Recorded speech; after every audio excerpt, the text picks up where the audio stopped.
এজন লৰাই এগৰাকী ছোৱালীক মনে মনে বহুত ভাল পাইছিলে। কলেজত সদায় ল'ৰাজনে ছোৱালীজনীক সৰু সৰু সহায় কৰি দিছিল আৰু তাৰ বদলি যেতিয়া ছোৱালীজনীয়ে তাক থেংকছ বুলি কয় তেতিয়া তাৰ সুখৰ সীমা নোহোৱা হৈছিল। এদিনৰ কথা, দুয়ো খোজকাঢ়ি কলেজৰ পৰা ঘৰলৈ বুলি গৈ আছে।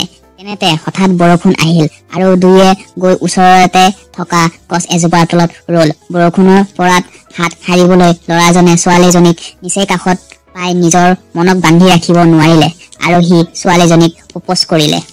আই লাভ ইউ দীপ্তি, মই তোমাক বহুত ভাল পাওঁ। ছোৱালীজনীয়ে ল'ৰাজনক ভাল পাইছিল, সেয়েহে তাইও প্ৰপ'জ একচেপ্ট কৰিলে। মই তোমাক বহুত ভাল পাওঁ। দুয়োৰে মাজত প্ৰেম ভালপোৱা বাঢ়ি যাব ধৰিলে আৰু এদিন দুয়োৰে কলেজত শেষ হ'ল।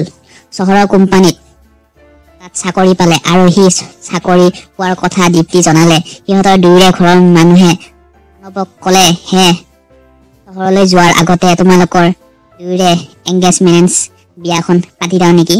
কথাটো শুনি প্ৰণৱ আৰু দীপ্তি দুয়োৰে মনত সুখৰ নদী বব ধৰিলে। কথাৰ মতে কাম এংগেজমেণ্ট হৈ গ'ল আৰু প্ৰণৱ চহৰলৈ গুচি গ'ল। সদায় গধূলি প্ৰণৱে দীপ্তিলৈ ফোন কৰে আৰু বহুত সময় ধৰি দুয়োৰে মাজত কথা বতৰা হয়। এদিনৰ কথা, প্ৰণৱ জন্মদিন আছিল। সেইদিনাই দীপ্তি আৰু তাইৰ মাক দেউতাকে গাড়ী লৈ ওলাই গ'ল পৱনক ছাৰপ্ৰাইজ কৰিব। কিন্তু তেওঁলোকৰ গাড়ী এক্সিডেণ্ট হ'ল।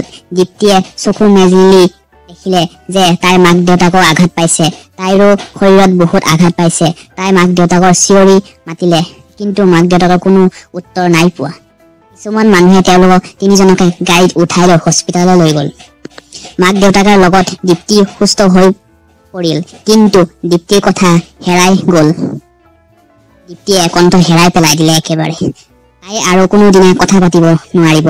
বোবা হৈ পৰিল তাই নিমিষতে।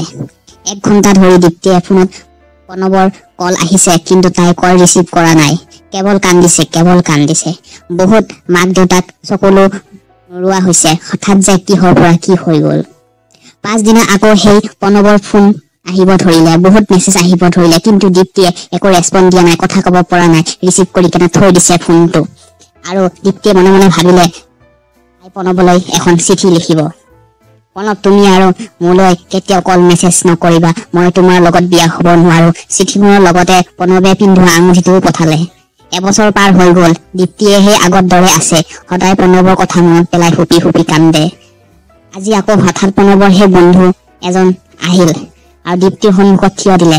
তেওঁৰ হাতত আজি চিঠি নহয়, তেওঁৰ আজি লৈ আহিছে এখন বিয়াৰ ইনভিটেশ্যন কাৰ্ড। প্ৰণৱৰ বিয়া পাতিছে, তাকে তোমাক মাতিবলৈ আহিছো। বন্ধুজনৰ কথাবোৰ শুনি আৰু বন্ধুজনে কৈ গ'ল। দীপ্তিয়ে মনৰ মাজতে উজপি কথাবোৰ শুনি গ'ল। দীপ্তিয়ে চিঠিখনৰ খুলি কেনে চালে, আচৰিত হৈ পৰিল। কন্যাৰ নামটো ঠাইত তাইৰ নামটো লেখা আছে দীপ্তি। তেনেতে প্ৰণৱ গাড়ীৰ পৰা ওলাই আহিল আৰু দীপ্তিৰ সন্মুখত থিয় হৈ এজন বোবা মানুহৰ দৰে এক্টিং কৰিছে আৰু কথাবোৰ ক'ব নোৱাৰাকে অভিনয় কৰিছে। মই তোমাক বহুত ভাল পাওঁ। মোৰ বাদে মই তোমাক অকলশৰীয়া কেতিয়াও কৰিব নিবিচাৰো। মই কাকো ভাল পাবও নোৱাৰো। আজি এবছৰ দিন ধৰি মই এনেকে বোবাৰ দৰে তোমাৰ নিচিনা কৰিব ধৰিছো। শিকিছো কেৱল তোমাৰ বাবে। এতিয়াতো তুমি আপত্তি নাই মোৰ লগত বিয়া হ'বলৈ। এনেকৈ তেওঁলোকৰ ভাল পোৱা সম্পূৰ্ণ হৈ গ'ল। চ' গাইজ, ভিডিঅ'টো ভাল লাগিলে প্লিজ লাইক এটা কৰি দিব আৰু লগতে ছাবস্ক্ৰাইব কৰিব নতুনকৈ আপোনাৰ ভিডিঅ' পাবৰ কাৰণে। তেনেহ'লে বাই।